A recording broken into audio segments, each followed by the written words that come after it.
இனி summer holidays கண்ணு கால் GT ஹாலிடேஸ்க்கு பண்ணு. GT holidays, south India's #1 travel brand. சகோதரர் விஜயகாந்த் வந்து சினிமா மோகத்தில் தான் இங்கே வந்தார். மறுபடி இல்லை, படம் இல்லை வீட்டில்ன்றதுக்காக வரல. He was rich basically. அவரை பற்றி நினைக்கும் போது நமக்கு ஒரு வெற்றிடம் இருக்குது. இப்போ என் பீரோவுலேயே அவருடைய ஃபோட்டோ வச்சுருக்கேன். எத்தனை பேர் வச்சுருப்பாங்க தெரியல. சினிமா நண்பர்கள் இருக்காங்க, ஐநோ. இப்போ யாருமே இல்லையே. ஒன்லி வாகை சந்திரசேகர் இருக்கார், தியாகம் இருக்கான், இவ்வளோதான். நாங்கள் 5 பேரில் 3 பேர் போயாச்சு. நானும் விஜயமாவும் ஃபைட் பண்ணுவோம் முட்டத்தில். வெறும் ஒரு சீன் தான் நம்ம. பட் அதில் என்னன்னாங்க பெரிய விஷயம், அவர் அடித்து நான் தூக்கிட்டு போகிற மாதிரி சீன் இருக்குது. இது எந்த ஹீரோவாவது ஒத்துக்குவாங்க? ஆனால் அந்த ஆள் ஒத்துக்கிட்டேன். நட்புக்காக ஒத்துக்கல, கதை. இப்போ சுந்தரராஜன் சார் சொன்ன கதையில் இது இருக்குது, அதனால் ஒத்துக்கிறோம். இந்த ஒத்துக்கிற மனப்பான்மையே பெரிய விஷயம். அதனால்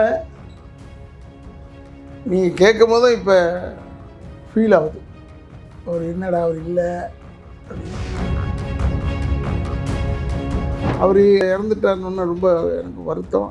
அப்படியே மனைவி வந்து பிரேமலதா அவர்கள் இப்படி தான் இதை தாங்கிக்கிறாங்கன்றது எனக்கு ஆச்சரியம். அந்தளவுக்கு ஒரு அற்புதமான மனிதன். பட் அவர் இல்லாதது எனக்கு கை உடைஞ்ச மாதிரி.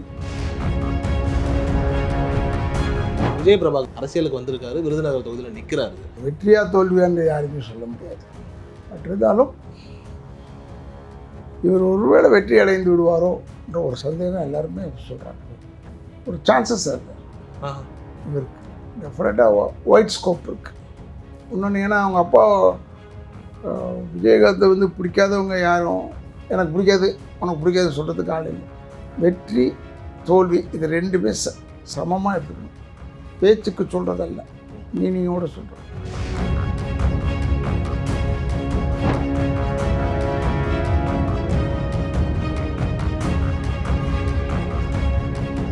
ஆகாயம் நேயர்களுக்கு வணக்கம். நான் உங்கள் அஷ்ரஃப். இன்று நம்மோடு இருப்பது டத்தோ திரு ராதா ரவி அவர்கள். சார் வணக்கம் சார். வணக்கம் சார். நட்புக்கு இலக்கணம் அப்படின்னா ராதா ரவி அவர்களும் விஜயகாந்த் அவர்களும் தான். அப்படி வந்துட்டு ஒரு உன்னதமான நட்பு, ஒரு நண்பர்கள். ஒரு காலத்தில் வந்துட்டு யாரை வேணாலும் சொல்லியிருக்கலாம். இதுக்கப்புறம் வரக்கூடிய காலங்களில் வந்துட்டு விஜயகாந்த் அவர்கள் அப்படின்றத ஒரு நட்புக்கு சொன்னோம் அப்படின்னா அங்கே ராதா ரவி அவர்களும் இருப்பாங்க. அப்படி ஒரு உன்னதமான ஒரு நிலையில் உங்களுடைய நண்பருக்கு வந்துட்டு பத்மபூஷன் கிடைச்சிருக்கு அப்படின்னும் போது அதை வாங்குறதுக்கு அவர் இல்லை, அவர் குடும்பம் போய் வாங்கியிருக்கு அப்படின்னா கூட அந்த தருணம், அந்த நிகழ்வு நீங்கள் எப்படி சார் பார்க்குறீங்க? சகோதரர் விஜயகாந்த் வந்து சினிமா மோகத்தில் தான் இங்கே வந்தார். மறுபடி இல்லை, படம் இல்லை வீட்டில்ன்றதுக்காக வரல. He was rich basically. அவர் வந்து ரைஸ் மில் எல்லாம் வச்சுருந்தாங்க. அவங்க அப்பா விஜயராஜாவோ ஏதோ ஒரு பேர், விஜயராஜ் ஃபஸ்ட் பேர். அப்புறம் தான் விஜயகாந்த் ஆனார். அவருக்கு அந்த ஹெல்பிங் டெண்டன்சி எப்படி அவ்வளோ தூரம் வந்ததுன்றது எனக்கெல்லாம் ஆச்சரியம். அஃப்கோர்ஸ் ஒரு சில பேருக்கு தான் அப்படி வரும். அது மாதிரி அவர் நட்புக்கு பெயர் போட மனிதன். ராதா ரவின்னு தான் சார் உடனே ஞாபகம் வரும்னு சொல்கிறேன் பாருங்க. இப்போ உங்களுக்கு வந்தது ஆச்சரியமாக இருக்குது. ஏன்னா எனக்கு தெரிஞ்சு யாருமே அப்படி பேசுகிறது இல்லை, சொல்கிறதில்லை, கேள்விப்பட்டது கூட இல்லை. சுசித்ரா அவர்கள் இப்போ ஒரு பேட்டி ஒன்று கொடுத்துருந்தாங்க, நேற்று காமிச்சாங்க. அவங்க வந்து ராதா ரவி, சரத்குமார் பேர்லாம் யூஸ் பண்ணியிருக்காங்க. இல்லை நைஸ் வேன்றது இல்லை, நைஸ் வேன்னு சொல்கிறதுக்காக இல்லை. எனக்கு கெட்டவன் சொன்னாலும் சரி, நல்லவன் சொன்னாலும் சரி, பேர் சொல்லணுமே. பட் நீங்கள் நினைக்கிற மாதிரி விஜயகாந்த்னு சொன்னவுடனே உடனே ராதா ரவி தான் சொல்லுவாங்கன்னு அப்படி நினச்சா தப்பு. அப்படி நினச்சி வந்திருந்தாலும் தப்பு. நான் வந்து அவருடைய பெஸ்ட்டு ஃப்ரெண்டுன்றது ரொம்ப நல்ல நெருக்கமானவர். இங்கே வருவார், நான் போவேன், அவருடைய ஆஃபீஸுக்கு போவேன். நான் வாடகை வீட்டில் கொஞ்ச நாள் இருந்தேன். அப்போ திடீர்னு அங்கே வந்துட்டார். நான் கேட்டேன், இல்லைடா எப்படி இருக்க, எதாக இருக்கேன், அதெல்லாம் ஹெல்ப் பண்ணுறது. எங்கள் அப்பா சிலத்திறப்பு விழாவுக்கு 1985 ஜூலை 25 அது திறக்கும் போது இவர் பேசிக்கிட்டு இருந்தோம். ராமநாராயண் சார் எனக்கு பணம் கொடுத்தார் கொஞ்சம். அப்படி சொல்லும் போது விஜயகாந்த் வந்து இந்த இடம் படம் கொஞ்சம் வச்சுக்கோ அப்படின்னு சொன்னார். அந்த மாதிரி ஒரு ரொம்ப அன்பான மனிதன். அவர் இறந்துட்டாருன்னு ரொம்ப எனக்கு வருத்தம். அப்படியே மனைவி வந்து பிரேமலதா அவர்கள் இப்படி தான் இதை தாங்கிக்கிறாங்கன்றது எனக்கு ஆச்சரியம். அந்தளவுக்கு ஒரு அற்புதமான மனிதன். பட் அவங்க நல்லா குடும்பமே அவர் நல்லா பார்த்துக்கிச்சு. அது ஒரு பாராட்டத்துக்குரிய விஷயந்தான். நட்பின் இலக்கணம். ரொம்ப நல்ல ஒரு மனிதன். விட்டு கொடுக்க மாட்டார் எங்கேயுமே அவர் விட்டு கொடுக்க மாட்டார். கலைஞரை வந்து ரொம்ப பிடிக்கும் அவருக்கு. இதெல்லாம் உங்களுக்கு ஏன் சொல்கிறேன்னா, நீங்கள் என்கிட்ட வந்து இப்போ கேட்க வந்தது வந்து இதெல்லாம் எதிர்பார்க்காமையான்னு எனக்கு தெரியாது. அது விஜயகாந்தை பற்றி பேசணும்னா டெஃபினட்டாக பேசுவேன். இல்லைன்னா ஒருவேளை ஒத்துக்கிட்டு இருந்திருக்க மாட்டேன் இந்த இன்டர்வியூவில். ஏன்னா now I am not well. But அவர் இல்லாதது எனக்கு கை உடைஞ்ச மாதிரி. எனக்கு பர்சனல் சொல்கிறேன், படம்லாம் நிறைய அவர் ஒன்றும் கொடுக்கல. நீங்கள் நினைக்கிற மாதிரி அதிகமான படங்கள் நான் தான் நடிச்சிருக்கேன்றதே கிடையாது. நடிச்சிருக்கேன், அவரோட முக்கியமான படங்கள்லாம் நான் நடிச்சிருக்கேன். Nice man. அவர் இல்லாதது வந்து பெரிய loss. Not only for his family, but அவருடைய ரசிகர்கள், தமிழ் பேசக்கூடிய மக்கள் எங்கே இருந்தாலும் அவங்களுக்கெல்லாம் ரொம்ப பெரிய லாஸ். சார், இரவு நேர தனிமைன்னு ஒன்று இருக்கும் இல்லையா சார்? அப்போ வந்துட்டு நம்ம லைஃப்பில் வந்து யோசிச்சு பார்க்கும்போது அப்பா அம்மா இல்லைங்கிறது ஒரு வெற்றிடமாக இருக்கும். கணவனுக்கு மனைவியோ, மனைவிக்கு கணவன், இப்படி எது வெற்றிடம் இருந்தால் கூட ஒரு நல்ல நண்பன் இல்லாத ஒரு வெற்றிடம் இருக்குல்ல, அந்த சிந்தனை வரும்போது இரவை கடக்க முடியாது. நீங்கள் வேஸ்ட் தாட்டை சொல்கிறீங்க. நீங்கள் ப்ரில்லியன்ட் தாட்னா, நான் இப்போ வந்து நைட்டில் படுக்கும்போது அவரை பற்றி யோசித்தோம்னா அவர் உயிரோட வரப்போகிறதில்ல. பட் அவர் இறந்தது எனக்கு ஒரு பெரிய மாயம். ஏன்னா ஸ்ட்ராங் மேன். நான் ஐ திங்க் 18 நினைக்கிறேன், 2018. அப்போ நான் எலெக்ஷனில் நிற்கும் போது அவரை போய் பார்க்க போயிருந்தேன், ஏன்னா ஓட்டு கேட்கறதுக்கு. அப்போ தான் நேரம் பார்த்து கொஞ்சம் ஆடிட்டேன். ரொம்ப முடியாமல் இருக்கார், ஞாபகம் அவ்வளோவா இல்லை. சரி, ஏன் அந்த பனிஷ்மெண்ட்லாம் கடவுள் வந்து அவருக்கு தந்திருக்கக்கூடாது, என்னமோ தெரியல. வெற்றிடம்ன்றது நான் வெறும் சினிமாவில் இருக்கிறதுனால நினைக்கிறீங்க. சினிமாவில் இல்லை, நான் சினிமா நண்பர்கள் இருக்காங்க, ஐநோ. இப்போ யாருமே இல்லையே, ஒன்லி வாகை சந்திரசேகர் இருக்கார், என்னோட தியாகம் இருக்கான், இவ்வளோதான். நாங்கள் 5 பேரில் 3 பேர் போயாச்சு. வெற்றிடம்னு சொல்கிற அளவுக்கு நமக்கு அவ்வளோ பெருசாக இல்லை. ஏன்னா I always think of him. அவரை பற்றி நினைக்கும் போது நமக்கு ஒரு வெற்றிடம் இருக்குது. இப்போ என் பீரோவுலேயே அவருடைய ஃபோட்டோ வச்சுருக்கேன். எத்தனை பேர் வச்சுருப்பாங்க தெரியல, சும்மா ஒரு ஞாபகத்துக்கு தான் அவர் பார்க்கும்போது. ரொம்ப நல்ல ஒரு உள்ளம். நேற்று கூட அம்மன் கோயில் கிழக்கால படம் பார்த்துட்டு இருக்கும்போது நான் ஒவ்வொரு சீனாக சொல்லிட்டு வந்தேன் என் வீட்டில்.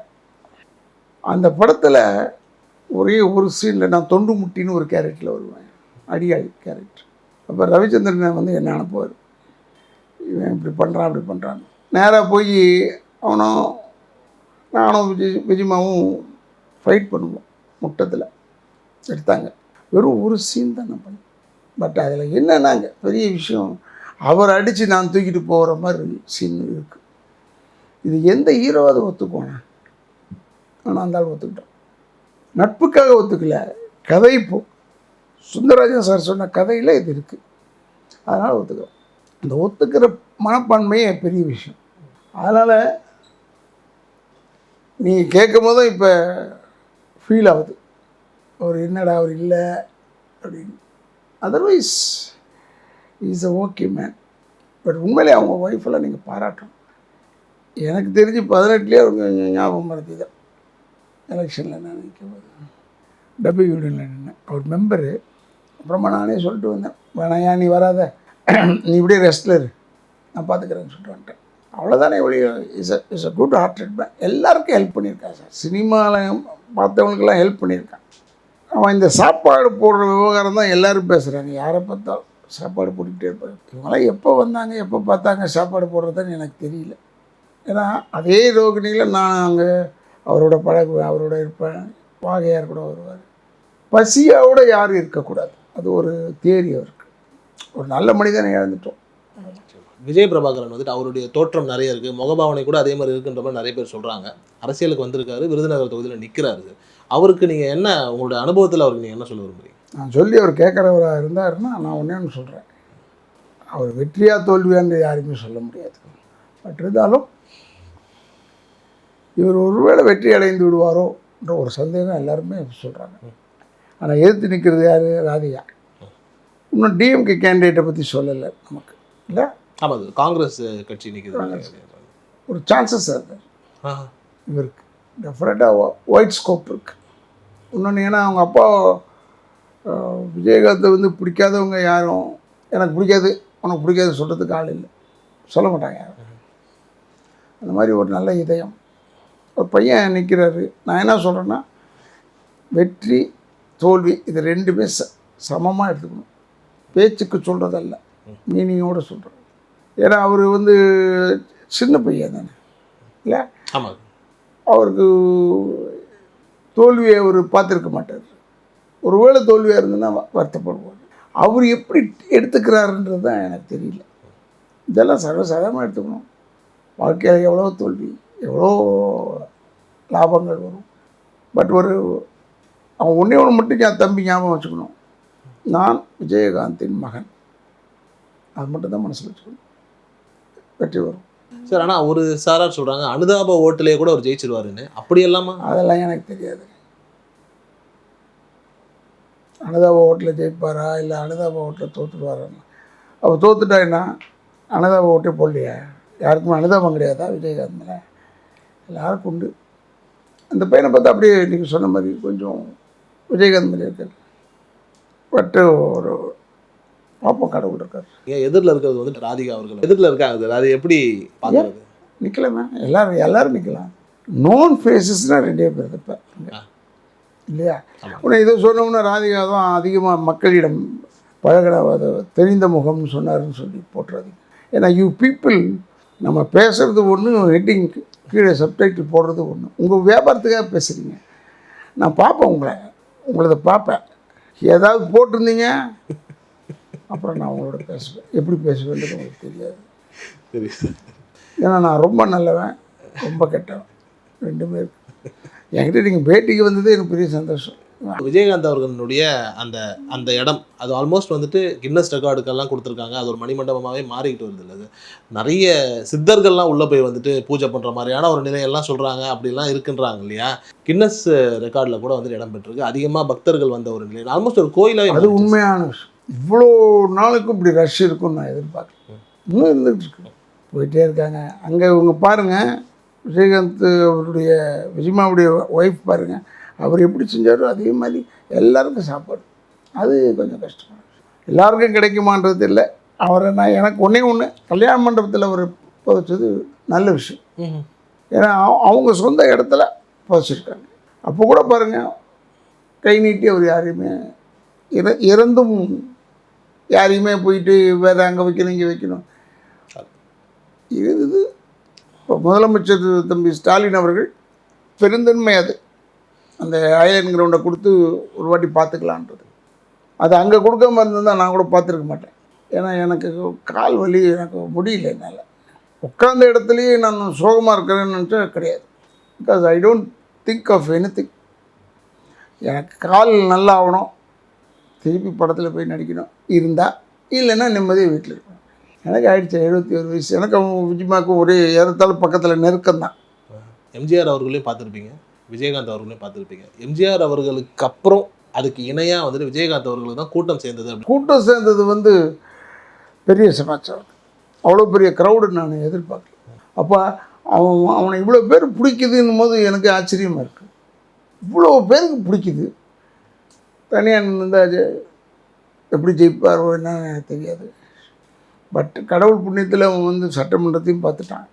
அதனால் எல்லா நன்றியும் இன்றைக்கி இருக்கிற ஒரு உடம்பு சரியில்லாத நிலையில் கடைசி வரைக்கும் நன்றி சொல்லணும்னா அவங்க மனைவிக்கு தான் சொல்லணும். பிரேமலதா ரொம்ப எப்படி கூட இருந்திருப்பாங்கன்றது எனக்கு கற்பனையில் கூட தெரியல. Nice man. ரொம்ப நன்றி சார் உங்கள் நேரத்துக்கு தகவலுக்கு. உண்மையிலேயே வந்துட்டு ஒரு நெகிழ்ச்சியான ஒரு நிலை தான் என்னை பொறுத்த வரைக்கும். ஏன்னா வந்துட்டு ஒரு மனிதர் வந்து ஒரு விஷயத்தை நம்ம கேட்குறோம், சரி இது பேசலாம் அப்படின்னு கரெக்டாக 10 நிமிஷம் தான் விஜயகாந்த் சார் தான் அந்த வார்த்தைகளில் கூட வந்துட்டு எந்த விதமான பிசுக்கும் இல்லாமல் இத்தனை வருடமாக அந்த ட்ரேட்மார்க்கை மெயின்டைன் பண்ணிட்டு இருக்கு இல்லையா? அந்த ட்ரேட்மார்க்கை மெயின்டைன் பண்ண அந்த எம்ஆர் அதோட லெகசியை வந்துட்டு நீங்கள் மெயின்டைன் பண்ணி அது இன்னும் கண்டினியூ பண்ணிட்டு இருக்கக்கூடிய உங்கள் குடும்பத்துக்கு மிக்க நன்றி. நன்றி நன்றி நன்றி. இளைஞர்களுக்கு சொல்லிக் கொள்கிறேன், தாய் தந்தையரை முதியோர் இல்லத்தில் சேர்த்து விடாதீர்கள். அல்லீங்க கரெக்டாக. இனி சம்மர் ஹாலிடேஸ் கண்ணு கால் ஜிடி ஹாலிடேஸ்க்கு பண்ணு. GT holidays, south India's number 1 travel brand.